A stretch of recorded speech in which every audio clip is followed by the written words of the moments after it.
우리 함께 나눌 말씀은 히브리서 1장 1절부터 3절까지 말씀입니다. 히브리서 1장 1절부터 3절까지 말씀. 미리 말씀을 드리는데 요 설교는 사실 제가 고등부 설교로 먼저 준비하고 있었는데 마침 새벽 예배 본문이랑 또 맞아떨어져서 새벽에 제가 지난 새벽에 목요일날 설교했던 본문이에요. 같은 설교긴 하지만 또 우리에게 또 새롭게 주신 은혜가 있을 줄 믿고, 또 우리 새벽 예배 그날 어른 새벽 예배 참석한 사람들이 거의 없기 때문에 우리 학생들 중에는, 그래서 요 함께 말씀을 조금 나눴으면 좋겠습니다. 우리 11장 1절부터 3절까지 말씀 우리 힘차게 한번 선포하겠습니다. 시작. 옛적의 선지자들을 통하여 여러 부분과 여러 모양으로 우리 조상들에게 말씀하신 하나님이 이 모든 날 마지막에는 아들을 통하여 우리에게 말씀하셨으니 이 아들을 만유의 상속자로 세우시고 또 그로 말미암아 모든 세계를 지으셨느니라. 이는 하나님의 영광의 광채시오 그 본체의 형상이시라. 그의 능력의 말씀으로 만물을 붙드시며 죄를 정결하게 하는 일을 하시고 높은 곳에 계신 지극히 크신 이의 우편에 앉으셨느니라. 아멘. 마이킹 2명 있네요. 여기도 한 명 말씀 있는 사람이 또 있어요. 네. 여기 학생이 하게 하죠. 네, 여기 학생이. 네. 오늘 이제 성탄절이 이제 사실 얼마 남지 않았습니다. 근데 예수님의 탄생을 우리가 기념하는 날인데, 사실 12월 25일은 성탄절이라고 우리가 부르는 날은 예수님의 탄생일은 사실 아니에요. 예수님의 탄생일은 우리가 사실 정확하게 알지 못합니다. 그 해에 태어나신 건 맞지만 그 12월 25일은 원래 다른 날이었어요. 근데 그게 변경됐는데, 그 부분은 이제 저희가 12월 25일 날 성탄절 날 영상을 통해서 저희가 확인할 거고, 아무튼 성탄절이 얼마 남지 않은 기간에 저는 이제 우리 모두에게 가장 필요한 거, 또 이제 올해가 얼마 남지 않은 이 기간에 가장 필요한 메시지, 바로 예수님에 대한 이야기라고 생각하고 여러분들에게 오늘 좀 복음을 전하려고 합니다. 여러분, 예수님 이야기는 또야가 아니라 새롭다 합니다. 알았죠? 또 예수님이야가 아니라 오늘 나를 살리시는 메시지가 될 겁니다. 아멘. 그래서 오늘 그 예수님의 이야기가 선포될 때 우리가 아멘으로 화답하고, 여러분 아멘 왜 하는 줄 알죠? 말씀이 선포될 때 아멘은 말씀을 먹는 거예요. 아멘 이거예요. 아멘. 아멘. 네, 그거예요. 우리가 먹는 겁니다. 그래서 말씀이 선포될 때 우리의 심령 안에 말씀이 먹여지는 은혜가 있기를 축복합니다. 아멘.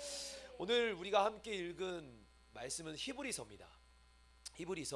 히브리서는 그 히브리서를 지은 성령의 감동 안에 적으신 분이 있겠죠. 근데 그 저자가 사실 명확하지는 않아요. 히브리서의 저자가.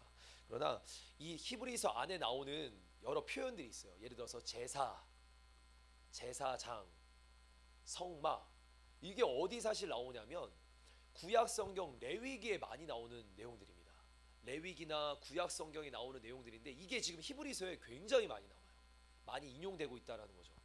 이거를 유추해서 이제 많은 신학자들은 어떻게 얘기하냐면, 아마도 히브리서를 지은 사람은 이 구약 성경에 능통하고 또 레위기를 잘 아는 사람일 거다. 좀 쉽게 말하면 성경에 정통한 유대인일 거라라고 생각합니다. 아무튼 이 히브리서는 구약 성경에 해박했던 유대인, 그리고 조금 더 성경의 지식이 좀 많았던 초대교회 지도자 중에 한 사람이 이 히브리서를 지었다고 봅니다. 그렇다면 이제 히브리서를 지은 사람이 있어요. 지금 유대인이자 또 성경을 잘 아는 사람이자 또 초대교회 리더가 히브리서를 져서 이게 전달됐겠죠. 이 편지가, 히브리서는 편지입니다. 전달됐어요. 누구한테 전달됐냐면 당시 히브리서의 제목처럼 히브리인들에게 전달됩니다. 여러분, 히브리서의 원래 제목은 히브리서가 아니라 히브리인들에게라는 제목이에요. 원래 원어대로라면. 그럼 이 히브리서는 히브리인들에게 전달됐는데, 히브리인이 뭘까요? 성경에 당시 초대교회는 두 부류의 유대인이 있었습니다. 하나는 헬라파 유대인, 또 하나는 히브리파 유대인입니다. 이게 이제 사도행전 6장에 자세히 나오는데, 하나는 무슨 파 유대인? 헬라파 유대인. 또 하나는 무슨 파? 히브리파. 바로 히브리파 유대인들에게 쓰여진 서신이 바로 히브리서입니다. 할렐루야. 여러분, 그 히브리서 이제 히브리파 유대인들의 상황을 조금 알아야 돼요. 당시에 예수님을 믿고 있다라는 그 믿음으로, 그 예수님을 믿는다라는 그 이유로 히브리파 유대인들은 핍박을 당하고 있었답니다. 성경에서 히브리파 유대인들이 지금 고난과 고통 가운데 놓여 있었대요. 근데 우리가 생각할 때 그래 뭐 예수님 믿고 있다는 그 신앙 때문에 교회 못 가고 또는 조금 심하면 좀 맞았겠다 이 정도 수준으로 생각할 수 있는데 이게 수준이 굉장히 어마어마합니다. 핍박당한 수준이 얼마나 심각했는지 우리 히브리서 11장 우리 36절부터 38절까지인데요. 우리 한번 요 말씀이 당시 예수님을 믿고 있던 사람들이 당한 고난이에요. 한번 같이 한번 읽어보죠. 시작. 또 어떤 이들은 조롱과 채찍질 뿐 아니라 결박과 옥에 갇히는 시련도 받았으며 돌로 치는 것과 톱으로 켜는 것과 시험과 칼로 죽임을 당하고 양과 염소의 가죽을 입고 유리하여 궁핍과 환난과 학대를 받았으니 이런 사람은 세상이 감당하지 못하느니라. 그들이 광야와 산과 동굴과 토굴에 유리하였느니라. 여러분 조금 이해가 좀 덜 될까봐 제가 다시 한번 읽어드릴게요. 어떤 이들은 조롱과 채찍질뿐만 아니라 결박과 옥에 갇혔대요. 예수님 믿는 신앙 때문에 감옥까지 갔대요. 채찍질까지 당했대요. 뭐 이 정도 할 수 있겠다. 근데 그 다음 절이 더 심각합니다. 돌로 맞았어요. 그리고 톱으로 켰다라는 게 뭐냐면 사람을 두동강 냈답니다. 당시 살아있는 그리스도인들을 톱을 켜서 두동강을 내버렸대요. 이렇게. 그리고 또 하나가 그들에게 양과 염소의 가죽 옷을 입혀요. 그러니까 당장 지금 양과 염소의 가죽 옷을 뜯어서 누군가에게 입혀서 어디다 세우냐면 여러분 콜로세움 아시죠? 로마의 콜로세움. 거기 한복판에 딱 세우는 거예요. 그리고 뭐 합니까? 맹수들, 굶주린 맹수들을 풀어버리는 거예요. 그래서 이들을 잡아먹게 합니다. 왜냐하면 피 냄새가 나고 동물인 줄 알고 이 맹수들이 잡아먹는 겁니다. 예수 믿는 것 때문에. 예수 믿는다고 감옥에 가는 것까지 넘어서 사람을 두동강 내기도 하고 가죽옷을 입혀가지고 지금 그 모든 사람들이 보는 웃고 있는 그 자리에서 이 사람들이 잡아먹히게 합니다. 엄청난 고난의 상황입니다. 그리고 그 고난은 멈출 기미가 보이지 않습니다. 사람들은 당연히 이 믿음의 사람들, 신앙을 지키던 사람들은 어떻게 했겠어요? 신앙을 지키기가 쉽지 않으니까 이제 이 그리스도인들이 하나님을 배교합니다. 배반. 배교가 뭐냐면 다른 종교로 바꾼 거예요. 어제까지 예수 그리스도를 믿던 그리스도인들, 그리스도교가 이제는 다시 유대교로 돌아가거나 다른 종교로 들어가는 겁니다. 당시에는 로마에 이제 예수님 당시에는 로마에 뭐가 있었냐면 이 당시에는 태양신을 숭배하기도 했어요. 어쩔 수 없어서 태양신을 숭배하는 사람들도 나오고 어쩔 수 없어서 유대교로 돌아가는 사람들이 나오는 거예요. 타협하기도 합니다. 아 그래 내가 드러내는 신앙 아니면 되지. 가만히 서 있는 거예요. 그런 고난과 위기와 갈등의 상황에 놓여있는 고난과 위기와 갈등의 상황에 놓여있는 히브리파 유대인들에게 뭐가 전달됐냐? 히브리서가 전달된 겁니다. 그냥 전달된 게 아니라 이런 고난과 핍박을 당하는 이들에게 히브리서가 전달된 거예요. 이제 여러분 한번 머리를 한번 써보세요. 머리는 우리가 저희 아버지의 유언이래요. 저희 아버지의 명언이 있는데 머리는 장식품이 아닙니다. 머리는 쓰는 건데 잘 생각해 보세요. 지금 이 대략적인 상황을 알았으니 히브리서 안에는 어떤 내용이 있을까요? 여러분 지금 상황을 알아요? 이 편지가 왜 전달됐는지도 알았어요? 어떤 내용이 담겨져 있을까요? 당연히 이 배교와 타협의 상황, 고난과 핍박의 상황에서 더 이상 흔들리지 말라고, 더 이상 흔들리지 말고 믿음으로 끝까지 승리하라고 히브리서가 전달됩니다. 이 내용이 담겨져 있어요. 그래서 히브리서를 성경에서 히브리서를 뭐라고 표현하냐면 믿음의 서신이라고 합니다. 히브리서를. 그리고 히브리서 11장의 내용, 아까 우리가 읽었던 내용을 믿음장이라고 해요. 그만큼 믿음에 대한 부분이 강하게 담겨져 있고 흔들리지 않고 곧장 가는 믿음에서 담겨져 있는 게 바로 히브리서입니다.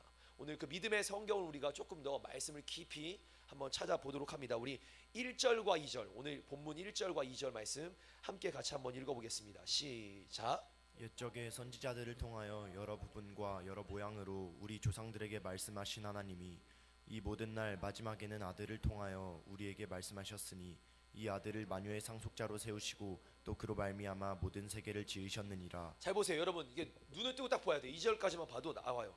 말씀은 지금 누구를 가리키고 있습니까? 말씀은 누구를 가리키고 있어요? 누구요? 뭐라고요? 예수님을 가르치고 있습니다. 말씀의 모든 내용이 예수님을 향하고 있습니다. 여러분 세상으로 지금 핍박받는 신앙, 흔들리던 신앙, 타협하는 신앙, 고난과 위기에 놓인 신앙, 갈등하는 신앙에게 히브리서가 첫 마디 1장 1절과 2절의 첫 마디가 뭔지 알아요? 예수님. 다시 한번 말씀드릴게요. 고난당하는 신앙, 핍박당하는 신앙, 위기와 어려움에 놓여있는 신앙, 지금 갈등하는 신앙들에게 첫 마디 딱 던져지는 게 뭐냐면 예수님이라는 겁니다. 오늘 저와 우리에게 어둡고 답답한 상황이 생기셨습니까? 고난과 갈등의 순간이 생기셨습니까? 여러분 지금 갈등하고 있어요? 이게 신앙이 맞는가? 내가 잘하고 있는가? 갈등하고 있어요? 첫 마디가 뭐냐면 예수님이라는 겁니다. 예수님으로 이 모든 상황을 이겨내자라는 겁니다. 우리 자세히 한번 말씀을 볼 텐데 1절 말씀 한번 다시 한번 띄워주세요. 1절 같이 한번 보겠습니다. 다음 구절 1절 같이 한번 볼게요. 이거 말고요. 뒤에 거 1절 그 뒤에 읽을 거예요. 1절 네 읽어보세요. 시작. 옛적의 선지자들을 통하여 여러 부분과 여러 모양으로 우리 조상들에게 말씀하신 하나님. 말씀 1절 계속 보면 뭐라고 나오냐면 옛적의 선지자들이 여러 부분 여러 모양으로 말하고 있대요. 여러분 선지자들은 당시 그리스도인들과 믿음의 사람들에게 선지자들은 위대한 사람입니다. 와 선지자들은 위대해. 이제 예전에 한국교회가 목사님들이나 그리스도인들을 바라볼 때 그렇게 바라봤는데 와 위대하신 분들이다. 진짜 멋지신 분들이다.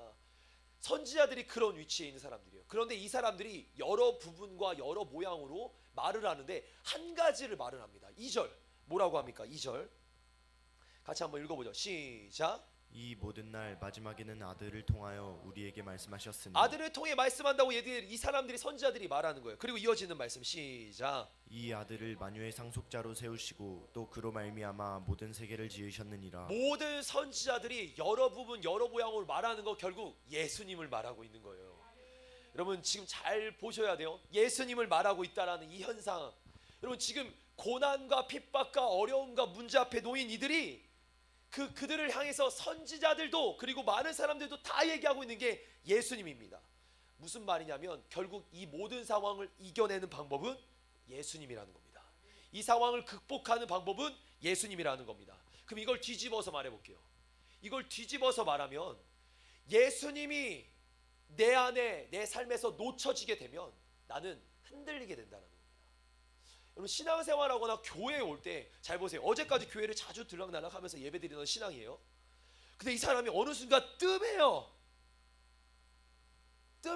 이거 원인이 뭔 줄 알아요? 예수님이에요. 예수님을 놓치고 있기 때문입니다. 기도하는데 기도가 잘 안 돼요. 막 소리 질러 기도하는데 기도가 잘 안 돼요. 왠 줄 알아요?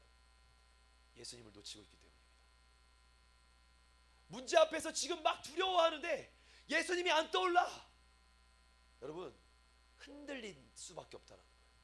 오늘 초대교회 상황에 지금 이 상황을 우리가 기억하셔야 합니다. 예수님을 놓치면 우리의 신앙은 흔들릴 수밖에 없습니다. 예수님을 놓치면 우리의 신앙과 삶은 흔들릴 수밖에 없습니다.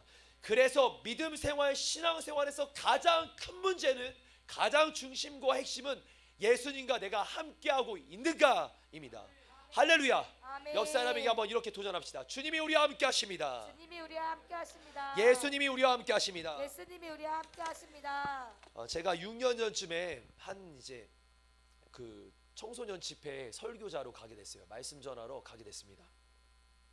그때 설교하기 전에 그 교회 담임 목사님과 좀 이렇게 시간 정도 이제 대화를 나누는 시간이 있었어요. 그때 이런저런 대화를 나누다가 목사님이 저에게 이런 질문을 하셨습니다. 당시 제가 전도사였는데 정전도사님 설교는 뭡니까? 저는 진짜 거침없이 바로 그 자리에서 얘기했어요. 생각하지 않고 예수님을 전하는 겁니다. 그래서 이 목사님이 좀 흐뭇해하시면서 그 다음 말을 이어가셨어요. 뭐라고 하셨냐면 정전도사님 맞아요. 설교는 예수님을 전하는 겁니다. 그리고 예수님을 계속 전해야 합니다. 왜냐하면 예수님이 능력이기 때문에. 여러분 사실 교회예요. 다른 게 능력이 아니에요. 교회 와서 우리 안에 관계, 전화하면서 조금 서로 알아가는 거 이거 아무것도 능력이 안 돼요. 교회에 오는 이유와 우리가 신앙생활하는 이유와 우리의 살아가는 모든 이유의 핵심은 예수 그리스도입니다. 그 예수 그리스도를 얘기하는 거였어요. 목사님이 그러시면서 이렇게 말합니다. 목사님, 전도사님, 정전도사님 예수님 그분이 능력이니까 반복해서 전하세요. 강단에 서는 순간 예수님을 반복해서 전하세요. 예수님을 전하는 설교자가 되기를 바랍니다. 저에게 얘기해 주신 거예요. 근데 한번 이제 문제가 생깁니다. 우리가 살면서 문제를 직면하게 돼요. 어떤 어려운 상황들을 직면하게 됩니다. 그때 가장 먼저 잃어버리는 게 뭔지 알아요? 예수님. 예수님. 우리 안에 어떤 문제가 딱 생기면 바로 잊혀지는 게 뭔지 알아요? 예수님. 저는 우리 학생들에게 주일 성소와 예배 자리, 기도의 자리를 바짝 깨우라고 합니다. 그리고 제가 하지 말라는 거 몇 가지 있죠. 왜 하지 말라고 하는 거? 뭐 있어요? 하지 말라는 거 제가 학생들에게. 예? 거짓말하지 말라고 하고요. 또 밤늦게 잘 수도 있죠. 뭐 하지 말라고 합니다. 우리 고등부 안에서 뭐 하지 말라고 합니다. 연애하지 말라고 합니다. 예, 여러분 고등부 때 연애하지 말아야 되는 게 신앙적으로 성경적으로 설명할 수 있어요. 제가 이 시기에 왜 그걸 하지 말아야 되는지 이해시킬 수 있습니다. 근데 제가 경험한 얘기를 해드릴게요.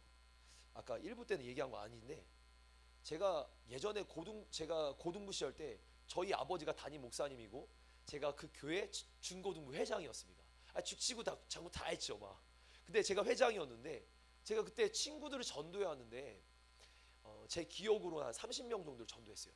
중고등부 부서가 없었는데 개척교 목사 아들 혼자 중고등부였는데 제 주변에 30명의 친구들을 제가 전도해 옵니다. 교회에 항상 30명이 넘쳤어요. 그때 그 중에 이제 괜찮은 애가 있잖아요. 남자? 아니 여자. 괜찮은 애가 만났단 말이에요. 헤어지고 났는데 고등부와 중고등부 어떻게 됐는 줄 압니까? 30명이었던 중고등부가 10명이 나가버렸어요. 제가 그걸 알고는 그때 그 시절 그 생각을 알고는 더 이상 이게 왜 하면 안 되는구나. 근데 문제는 뭐냐면 그렇게 떠난 애들이 지금 신앙생활 아무도 안 해요. 그렇게 교회를 떠났던 그 당시 친구들이 아무도 신앙생활 합니다. 잘 보세요. 문제 앞에 놓였어요. 서로 갈등 갖고 문제 생기는 거 여러 문제들 있잖아요. 우리 인생에 딱 문제 앞에 놓이면 당연히 예수님 붙잡고 문제를 바라봐야 되는데 그건 놓치고 내 당장의 문제는 신앙부터 내려놓게 됩니다. 현실에 예수님부터 내려놓게 돼요.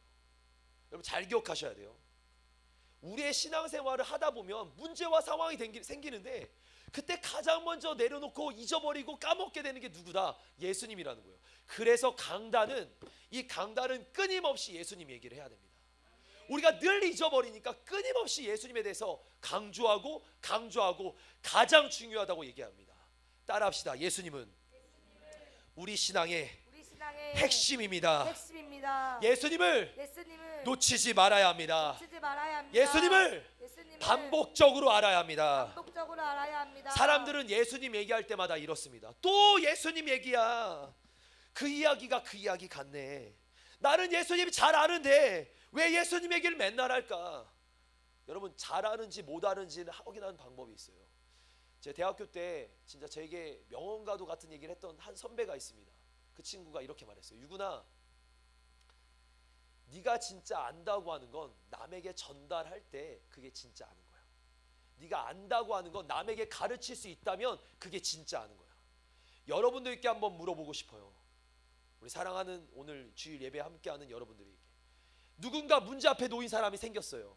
또는 내가 그 문제 앞에 놓였습니다. 예수님으로 극복할 수 있는가? 또는 그 누군가에게 예수님으로 극복할 수 있게 도와줄 수 있는가? 여러분 진짜 아는 겁니다. 그 사람은 진짜 예수의 사람입니다. 근데 내가 뭔가 어떤 상황이 딱 생겼어요.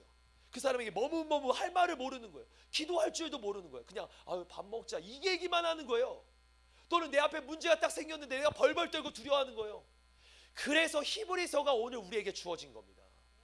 그리고 히브리서 1장 1, 2절 말씀처럼 우리에게 선포되어지는 거예요. 예수님으로 이 문제를 해결하자는 겁니다.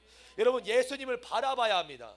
문제와 상황과 고난 우리의 인생에 끊임없을 겁니다. 그래서 우리는 예수님을 바라보는 시선을 놓치지 말아야 합니다.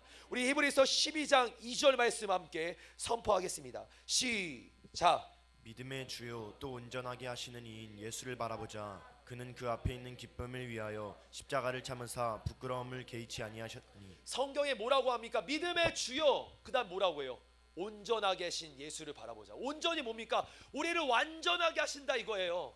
우리의 부족함이 있습니까? 완전하게 하시고, 우리가 고통 가운데 있습니까? 완전하게 하시고, 우리가 어려움에 갈등하고 있습니까? 오고 가고 있습니까? 이걸 완전하게 하시는 분은 친구의 관계나 선생님의 관계나 목사와의 관계가 아니라 예수님이라는 겁니다. 여러분, 오늘 왜 주일에 예배를 드리러 오신 줄 압니까? 이 예수님으로 회복하자라는 겁니다. 여러분, 우리의 갈등하고 위기와 고난의 상황, 특별히 이 코로나의 어려움의 상황, 누가 해결하실 수 있어요? 사람이 해결하지 못합니다. 예수님이 해결하시는 겁니다. 예수님만이 온전케 하시는 거예요. 그래서 우리의 시선이 주님을 바라봅니다. 여러분, 우리의 시선이 주님을 바라봅니다. 모든 시선 주님께 드릴 때 전능하신 하나님이 이 삶을 창조하시고 새롭게 하시는 겁니다. 믿으시길 바랍니다. 믿음의 주여 온전하게 계신 예수를 바라보자. 아멘. 믿음의 주여 온전하게 하시는 이 예수를 바라보자. 아멘. 여러분, 이 또한도 히브리서 말씀인 걸 기억하세요. 지금 어려움과 고난에 있는 이들에게 예수를 바라보자, 예수만으로 승리하자, 예수로 이기자, 이걸 끊임없이 선포하고 있는 겁니다. 할렐루야. 우리 옆 사람에게 한번 이렇게 도전합시다. 예수님만 바라봅시다. 예수님을 바라보는 게 아니라 예수님만 바라봅시다. 예수님만 바라보며 승리하기를 축복합니다.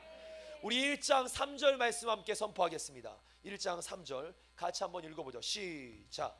이는 하나님의 영광의 광채시요 그 본체의 형상이시라. 그의 능력으로 말씀으로 말씀을 붙드시며 죄를 정결하게. 여기까지만요. 1장 3절 앞에 부분 보기로.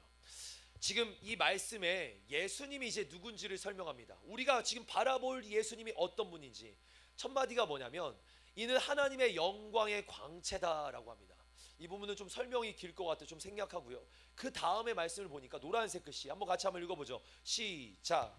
그의 능력의 말씀으로 만물을 붙드시며. 지금 능력의 말씀으로 예수님이 만물을 붙들고 계시대요. 쉽게 말해서 예수님이 지금 만물을 그 소나기로 붙들고 계시다라는 겁니다. 그럼 이렇게 말하면 사람들은 이렇게 들어요. 아, 자연을 하나님이 자연 만물을 붙드신다. 여러분 잘 보세요. 만물을 붙드신다라는 이 표현 안에 뭐가 있냐면 우리 인간도 들어가는 겁니다. 인간도 들어간다는 거 뭐냐면 우리 인간과 우리의 삶의 모든 영역이 주님 붙드신다는 거예요. 여러분, 그냥 자연만 붙드시는 게 아니라 해와 달과 이런 것만 붙드시는 게 아니라 우리 인간의 삶을 주님이 그 소나기로 붙잡고 계시다라는 겁니다. 조금 더 확장해서 말하면 우리가 잘 될 때 기뻐할 때 붙들고 계세요. 그뿐만 아니라 우리가 슬퍼할 때, 고난 중에 괴로워할 때, 어려움에 처했을 때, 힘들 때, 내가 갈등하고 있을 때도 예수님이 없는 것 같이 느껴질 때도 그 순간도 만물을 붙드시는 예수님이 우리를 붙잡고 계신다는 겁니다. 여러분, 우리의 모든 것이 주님의 손 안에 있습니다. 다 주님의 손 안에 있습니다. 주님이 만물을 다스리시고 통치하십니다. 여러분 믿으시길 바랍니다. 우리 골로새서 1장 16절부터 18절까지 말씀 함께 힘차게 읽어봅니다. 시작. 만물이 그에게서 창조되 하늘과 땅에서 보이는 것들과 보이지 않는 것들과 혹은 왕권들이나 주권들이나 통치자들이나 권세들이나 만물이 다 그로 말미암고 그를 위하여 창조되었고. 만물이 다 그로 말미암고 그를 위하여 창조되었다. 만물의 주인이 예수님인 걸 얘기하는 겁니다. 17절 계속 있습니다. 시작. 또한 그가 만물보다 먼저 계시고 만물이 그 안에 함께 섰느니라. 그는 몸인 교회 머리시라. 그가 근본이시요 죽은 자들 가운데서 먼저 나신 이시니 이는 친히 만물의 으뜸이 되려 하시며. 노란색 글씨만 한 구절만 읽어도 돼요. 만물의 으뜸이 누구다? 예수님이라는 겁니다. 이 말을 조금 더 오늘날로 해석하면 만물의 주인이 예수님이시라는 겁니다. 여러분, 세상 모든 만물이 예수님의 손 안에 있습니다. 다른 말로 말하면 우리의 인생사가, 우리의 인생 모든 게 누구의 손에? 예수님 안에 있다라는 겁니다. 그런데 문제가 있죠. 나도 감당 안 되는 내 삶. 여러분, 우리가 어떤 문제가 생겼을 때 내가 감당이 안 돼요. 어떤 상황이 생기면 나도 어떻게 해야 될지 모르겠어요. 막 답답하고 힘들 때가 있어요. 그 문제 왜 우리가 끌어잡고 있냐 이거예요. 그런 상황이 펼쳐졌을 때 왜 나는 그걸로 너무 힘들어 맨날 이러고 있냐 이거예요. 왜 힘들다, 어렵다, 죽겠다, 낙담하다 이러고 있냐 이거예요. 이 문제 누구한테 있는데? 이 문제 누구의 손 안에 있는데? 예수님 손 안에 있다고 얘기하지 않습니까? 만물이 예수 손 안에 있는 겁니다. 우리의 인생과 모든 문제가 예수님의 손 안에 있다라는 겁니다. 여러분, 내 마음과 힘을 믿지 마십시오. 내 마음과 힘은 믿을 수 없네. 오직 한 가지 그 진리를 믿네. 주님만이 나의 힘이십니다. 주님만이 나의 주권이십니다. 주님이 만물의 주인이십니다. 그 주님께 나를 맡겨드릴 때 여러분, 주님이 내 삶을 이끌어 가시기 시작합니다. 주님이 내 삶에 일하시기 시작합니다. 내가 잡지 말라는 거예요. 내 문제 아무것도 해결 안 돼요. 여러분, 내 삶 아무것도 해결 안 돼요. 주님께 내어 맡길 때 내 삶의 주인이신 주님이 해결하시기 시작한다는 겁니다. 모든 만물을 붙잡고 계시는 그 주님, 그분의 진짜 사역의 절정이 뭔 줄 압니까? 그 바로 이어지는 구절, 우리 3절 다시 한번 함께 읽어봅니다. 시작. 이는 하나님의 영광의 광채시요 그 본체 형상이시라. 그의 능력의 말씀으로 만물을 붙드시며 죄를 정결하게 하는 일을 하시고 높은 곳에 계신 지극히 크신 이의 우편에 앉으셨느니라. 노란색 글씨만 보면 뭐라고 하냐면 죄를 정결하게 하시는 일을 하신다. 그럼 1장 3절에 앞에서는 영광의 광채시고 본체시다. 그리고 또 하나 만물을 붙잡고 계신다. 그런데 이 어떤 사역들보다도 가장 위대한 예수님의 사역은 뭐냐? 죄를 정결하게 하시는 사역입니다. 여러분, 도전하고 싶어요. 예수님, 그 예수의 이름이 뭔지 아세요? 자기 백성을 죄에서 구원할 자라고 하셨어요. 우리를 죄와 어둠과 사망과 저주에서 우리를 구원하시는 분이 예수님인데, 그 예수님으로 이 성탄절을 맞이하는 우리 신앙에 충만하기를 도전합니다. 우리 마태복음 1장 21절 함께 힘차게 읽어봅니다. 시작. 아들을 낳으리니 이름을 예수라 하라. 이는 그가 자기 백성을 그들의 죄에서 구원할 자이심이라 하니라. 우리 다시 한번 선포합니다. 시작. 아들을 낳으리니 이름을 예수라 하라. 이는 그가 자기 백성을 그들의 죄에서 구원할 자이심이라 하니라. 예수님이 이 땅에 왜 오셨답니까? 죄에서 구원하기 위해서, 우리의 죄를 사하고 용서하시기 위해서, 죄를 깨끗하게 하시기 위해서 이 땅에 오셨답니다. 이걸 조금 더 확장해 볼까요? 여러분, 자기 백성을 죄에서 구원할 자, 조금 더 확장한다면 자기 백성을 죄의 결과에서 구원할 자라는 거예요. 죄의 결과가 뭔데요? 사망에서 우리를 구원할 자라는 겁니다. 자기 백성을 죄의 심판에서 구원하실 분이라는 겁니다. 자기 백성을 죄의 고통 가운데서 구원하실 분이라는 겁니다. 여러분, 우리의 인생에 고통의 문제들이 생깁니다. 힘든 일들이 생겨요. 그래서 예수님이 오셨어요. 마치 버스처럼 오셨어요. 근데 우리가 이 버스를 보고 타면, 자기 백성을 죄에서 구원하실 그 예수님이란 버스를 타면 우리의 고통의 문제와 상황들을 예수님이 담당하시고 십자가에서 해결하실 텐데, 우리가 이걸 보고 버스 왔네, 예수님 오셨네, 갔네, 이러고 있는 거예요. 이러고 있을 수 있는 거예요. 예수님이 내 인생에 오늘도 찾아오십니다. 아멘. 성탄절은 오늘 우리의 신앙이에요. 오늘 주님이 우리에게 찾아오십니다. 그때 예수님 만나야 합니다. 여러분, 예수님 만나고 경험해야 합니다. 그 버스에 타고 예수님과 함께 달려가는 신앙이 되어야 될 줄 믿습니다.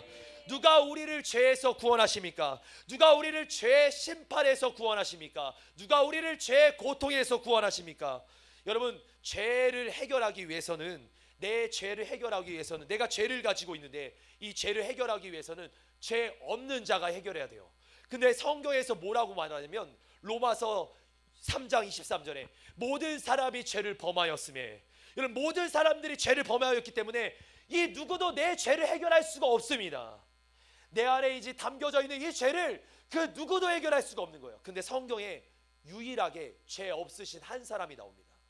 유일하게 죄 없는 그 한 사람, 우리 히브리서 4장 15절 우리 한번 같이 한번 읽어보겠습니다. 힘차게 선포합니다. 시작. 우리에게 있는 대제사장은 우리의 연약함을 동정하지 못하시리가 아니요 모든 일에 우리와 똑같이 시험을 받으시니로되 죄는 없으시니라. 모든 일에 우리와 똑같이 시험을 받으신 이로되 예수님은 죄가 없으시답니다. 그래서 예수님만 우리의 죄를 해결하실 수 있습니다. 이 말은 다시 말해 오직 예수님만이 우리를 죄의 심판에서, 죄의 고통에서, 죄의 저주에서 구원하실 수 있는 유일한 분이라는 겁니다. 사랑하는 최강고등부 여러분, 고통과 질병, 어둠과 증오, 갈등과 문제, 여러분, 이 모든 상황에서 해결하실 수 있는 분은 예수님밖에 없습니다. 고통과 저주, 여러분, 질병, 어둠, 증오, 전쟁, 싸움, 모든 갈등의 상황에서, 그리고 사망의 순간에서 우리를 해결하실 수 있는 분은 예수님밖에 없다라는 겁니다. 그 예수님을 믿기를 바랍니다. 여러분, 제가 가져다주는 이 고통에서 더 이상 머무르지 마세요. 예수님 바라보며 고통에서 뛰쳐나오는 신앙이 되기를 축복합니다. 예수님께서 제 속박과 저주를 끊어버리셨습니다. 아멘. 예수님께서 죄의 저주와 속박을 끊어버리시고 죄의 문제를 해결하셨습니다. 이 일을 위해서 자기의 모든 것을 쏟아 부으셨습니다. 이 일을 위해서 자기의 모든 물과 피를 쏟아 부으셨습니다. 우리 갈라디아서 1장 4절 말씀 힘차게 한번 선포합니다. 시작. 그리스도께서 하나님 곧 우리 아버지의 뜻을 따라 이 악한 세대에서 우리를 건지시려고 우리 죄를 대속하기 위하여 자기 몸을 주셨으니. 뭐라고 합니까? 죄를 대속하기 위해서 자기 몸을 주셨다. 성경의 이 표현은 자기 모든 것을 주셨다라는 거예요. 어떻게 주셨는지 우리 빌립보서 2장 8절인데요. 사람의 모양으로 나타나신 예수님, 자기를 낮추시고 죽기까지 복종하시면서 어떻게 하셨냐면 십자가에서 죽으셨습니다. 십자가의 죽으심으로 죄의 문제를 해결하시고 십자가의 죽으심으로 모든 만물을 다스리는 위대한 왕이 되셨습니다. 이 얘기를 해드리고 싶어요. 여러분, 십자가가 위대한 줄 압니까? 왜? 교회 꼭대기에는 십자가가 달린 이유를 아십니까? 십자가는요 2000년 전 사건이에요.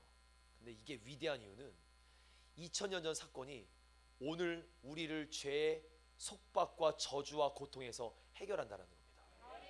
2000년 전 사건이 오늘 내 안에서 똑같이 역사하고 회복시키시고 치료하신다는 거예요. 그래서 십자가가 위대한 겁니다. 십자가 사건은 과거가 아니라 오늘 내 삶에 펼쳐질 현재 진행형의 사건인 겁니다. 그래서 오늘 우리는 예수님을 바라봅니다. 그래서 오늘 우리는 예수 십자가를 바라봅니다. 그래서 오늘 우리는 예수 십자가를 덧입어서 달려갑니다. 그분만을 바라보는 신앙이 되는 겁니다. 그래서 오늘 설교 제목 결국 예수 그리스도인 겁니다. 우리의 삶에는 예수 그리스도 그 한 분만으로 충분한 줄 믿습니다. 그분만으로 모든 문제가 다 해결될 줄 믿습니다. 아멘이십니까? 성탄절이 얼마 남지 않았어요. 우리가 성탄절에 여자 만나고 남자 만나고 먹고 놀기 위해서 또는 선물 받기 위해서 주어진 날이 아니에요. 이 날은 예수님의 날입니다. 예수님을 묵상하고 예수님을 생각하고 예수님이 내 삶에 어떤 은혜를 주셨는지 깊이 그 안에 잠겨드는 시간이 성탄절입니다. 여러분은 이 날을 절대 허투루 보내서 안 돼요. 예수님과 함께하기를 도전합니다. 여러분, 한 주간 성탄의 한 주간 예수님과 동행하는 한 주간이 되기를 축복합니다. 시간 우리 반주 한번 해주세요.